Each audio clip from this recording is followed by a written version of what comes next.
ça aide au référencement sur YouTube. Je te remercie par avance et maintenant voyons ensemble ce qu'est exactement un dividende, ce qui va te permettre de comprendre à quel moment il est disponible et quand tu vas pouvoir le toucher. Quand tu achètes une action d'une entreprise, tu deviens propriétaire d'une part de l'entreprise, ce qui te donne droit principalement à deux choses. Premièrement, tu as un droit de vote sur les décisions de la société que tu peux exercer lors des assemblées générales qui ont lieu une fois par an.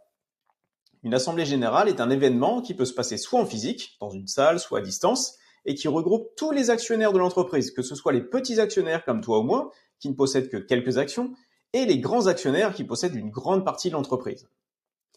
Et deuxième chose, c'est un des grands avantages d'être actionnaire, tu as le droit de toucher une partie des profits de l'entreprise. L'entreprise peut décider de réinvestir une partie de ses profits dans la croissance de l'entreprise, ce qui permettra de la rendre plus compétitive et donc de générer plus de profits à moyen ou long terme. Et en tant que possesseur d'actions de cette entreprise, tu deviendras plus riche car le cours de bourse augmentera. L'entreprise peut également décider de redonner une partie de ses profits aux actionnaires sous forme de dividendes.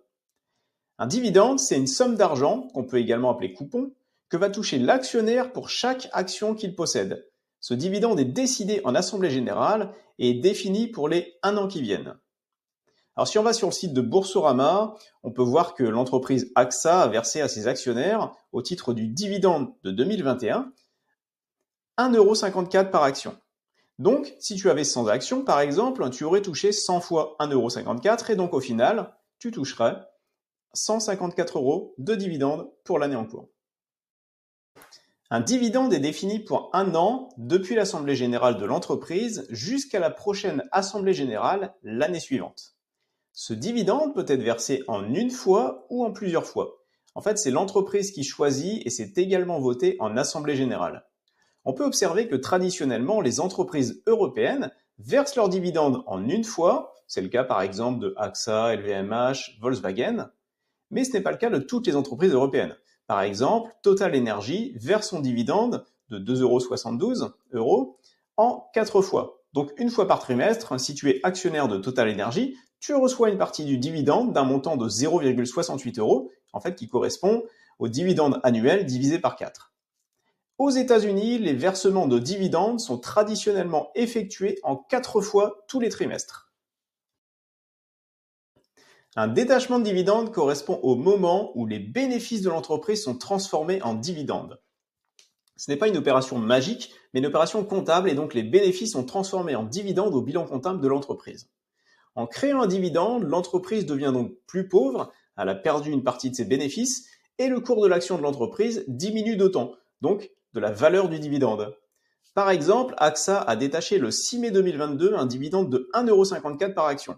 Le 5 mai, la veille, le cours de l'action était de 24,67 € et le 6 mai, à l'ouverture, l'action AXA avait perdu 1,54 € qui correspond au montant du dividende. Donc, contrairement aux croyances populaires, toucher un dividende ne te rend pas plus riche car l'action que tu possèdes est diminuée du montant du dividende.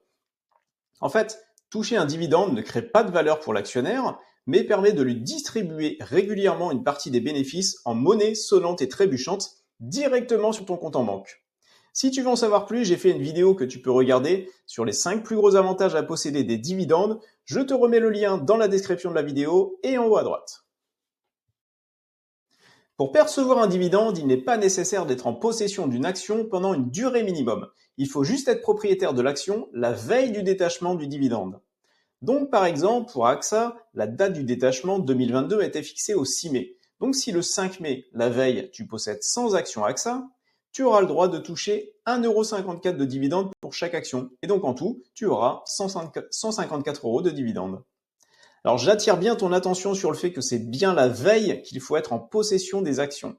Si les titres ont été achetés le jour même du détachement du dividende, ou si tu as vendu tes actions la veille, eh bien tu ne toucheras aucun dividende.